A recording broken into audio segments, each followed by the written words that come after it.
So we had the Muller Report came out finally, and following a brief scan of it for things that pop out, a couple of things from the contents came up of who the issues potentially are. And the first one that sprang up is Henry Okoniansky, a Florida-based Russian. With a name like Okoniansky, you would think, ooh, Russian collusion. Except his real name is Henry Greenberg. Oops. Now you're seeing more of the pieces of my series from Russia with Love now. These subtle name changes here and there. Well, Mr. Okoniansky, aka Greenberg, was put in touch with Roger Stone, who was arrested recently.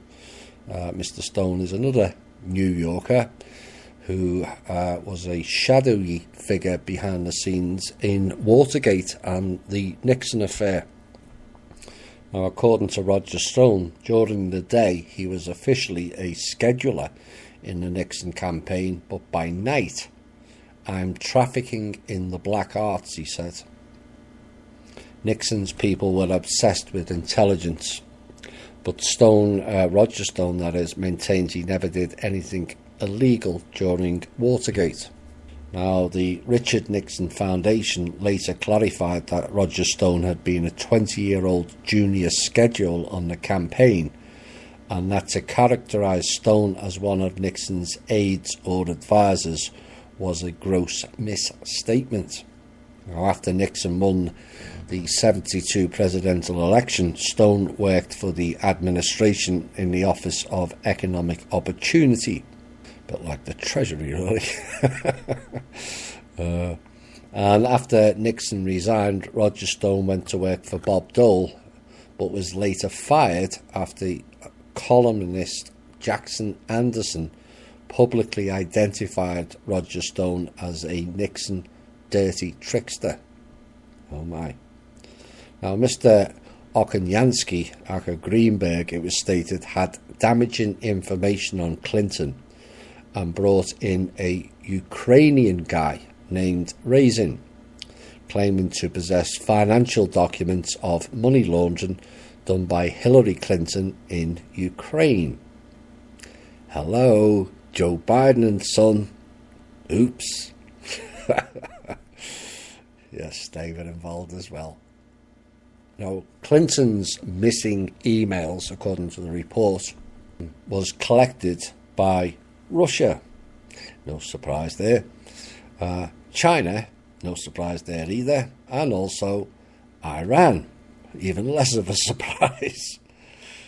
But with all this laundering money and a public detailing and a mention of it by the Portal people, which is the mainstream media for those new to the show. Their news is not from our world, that's why that reference. Where is the investigation of Obama and the 1.8 billion sent to Iran in cash? I bet many of you have forgotten about that, which is kind of understandable, as they use the media distraction pieces rather well to cover up these type of stories and get you to focus on the distractions. And this is what I've been warning you about. The minute the heat is turned on a narrative they don't want covered, out comes the distractions.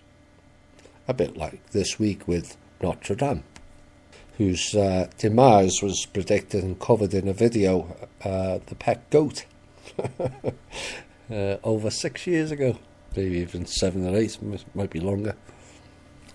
It's like the Simpson episode of Trump winning the election and going down the elevator with the same sign. It's all staged theatre events. All of it. Pre-planned long before, and this is what they do. 2 other names that cropped up within that report that this show has warned about for a long time, and in several shows, is Jared Kushner and Eric Prince. I will cover them in another show because I've got a lot to get through. In another dump this week, this time from WikiLeaks, which to me was rendered of little use to those of us in THI in general.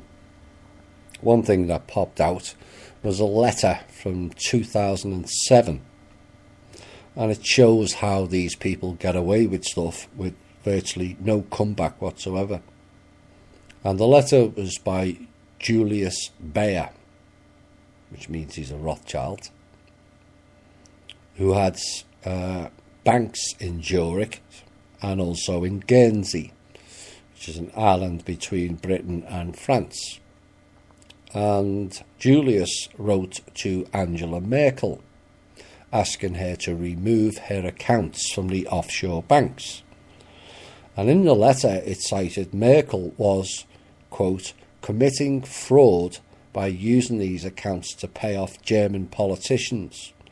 And one particular payment which raised concerns was for $1.2 million to an account in Credit Suisse. And nothing happens.